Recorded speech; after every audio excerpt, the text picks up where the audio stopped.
Belgium is known for chocolate, for waffles, for the heart of the European Union.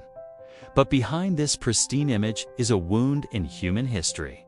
A story of greed so profound it borders on madness.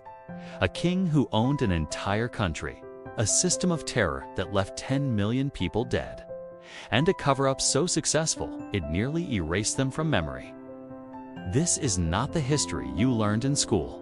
This is the story of a genocide, and the nation that has yet to face it. It begins not in the jungles of Africa, but in the halls of European power. The year is 1830. Belgium is born. Not from a revolution of the people, but from a conference of diplomats. It was a political solution. A buffer state designed to keep France and the Netherlands apart. An artificial country looking for a place in the world. And like all new nations, it craved two things: wealth and status. In 1865, a new king ascended the throne. His name was Leopold II. He saw his tiny kingdom as a prison. He was a man with immense ambition and a chilling lack of morality. He looked around the world and saw other European powers carving up continents, building empires, amassing fortunes, and he wanted his share. He declared, "There are no small countries, only small minds." His mind was set on Africa. The year is 1884. The great powers of Europe gather for the Berlin Conference. They meet to draw lines on a map, to divide an entire continent among themselves. This was the scramble for Africa. And in the middle of it all was Leopold II. He didn't come as a conqueror. He came as a humanitarian.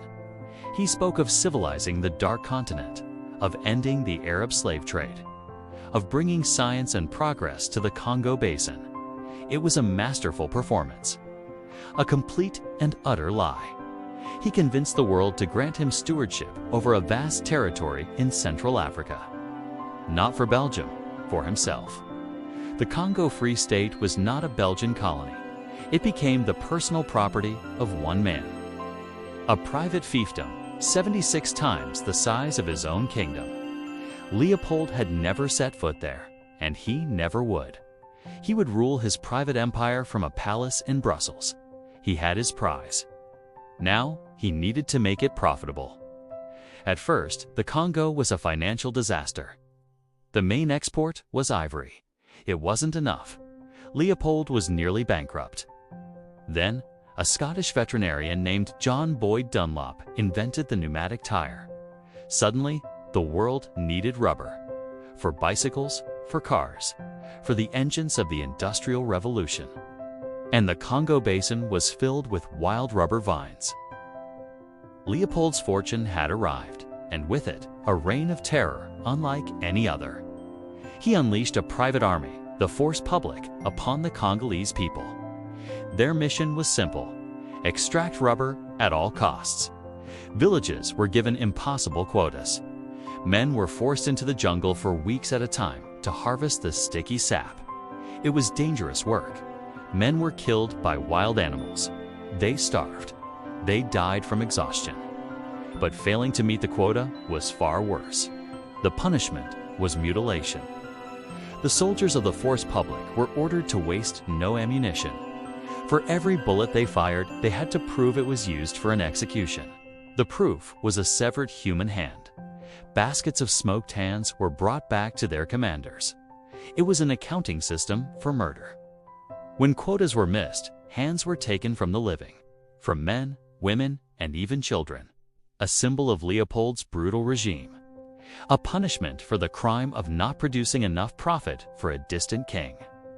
To ensure the men complied, their families were held hostage. Wives and children were imprisoned in stockades, starved, abused. If the men failed to return with enough rubber, their families were murdered. Entire villages that resisted were razed to the ground, burned. Their people massacred. For 23 years, this system of forced labor continued. It was not war, it was a democide, a systematic extermination driven by profit. By the time it was over, an estimated 10 million Congolese were dead. Half the population killed by murder by starvation, by disease, by exhaustion, all for rubber. The jungle could not keep this secret forever. Whispers of the horror began to leak out. Christian missionaries witnessed the atrocities. They saw the burned villages, the mutilated bodies, the baskets of severed hands. A shipping clerk in Liverpool named E.D. Morel noticed something strange. Ships were arriving from the Congo filled with rubber and ivory, but they were leaving Europe filled only with guns and soldiers. There was no trade. There was only slavery. Morel teamed up with Roger Casement, a British diplomat who was sent to investigate. Casement's report confirmed the worst. It was irrefutable evidence of a Holocaust. The world was horrified. International outrage grew into a firestorm. Under immense pressure, Leopold was forced to relinquish his private kingdom. In 1908, the Congo Free State ceased to exist. It became the Belgian Congo, a colony of the Belgian government, but it was not freed. The exploitation simply changed hands. Leopold knew his time was up, but he would have the last word. In the days before he handed over the Congo, he set fire to his legacy. For 8 days, the furnaces in his Brussels palace burned. He was destroying the state archives. Every incriminating order, every ledger of death, every piece of evidence that connected him directly to the genocide. He wanted to erase the crime from history, and for nearly a century, he succeeded. Belgium ruled the Congo for another 52 years. In 1960, the nation finally achieved independence. Its first democratically elected prime minister was Patrice Lumumba, a charismatic leader, a symbol of hope for a free Africa. He was a threat to the old order. Within months, he was overthrown in a coup. He was captured, tortured, and executed. His body was dissolved in acid. For decades, Belgium denied any involvement. Then, in 2001, a parliamentary commission found the government was morally responsible. Belgian officers were present at his murder. The cover-up continued. Today, the evidence of this history hides in plain sight. Across Belgium, statues of Leopold II still stand. In parks, in public squares. Praised as the Builder King, only in 2020, after global protests, were some finally taken down, but many remain. Monuments to a mass murderer.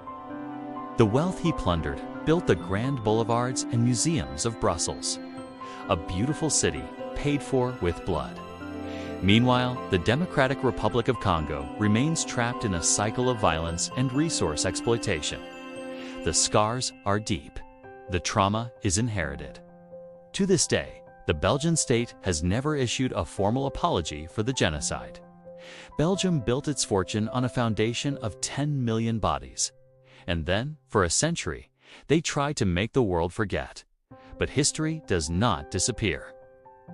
It just waits to be uncovered.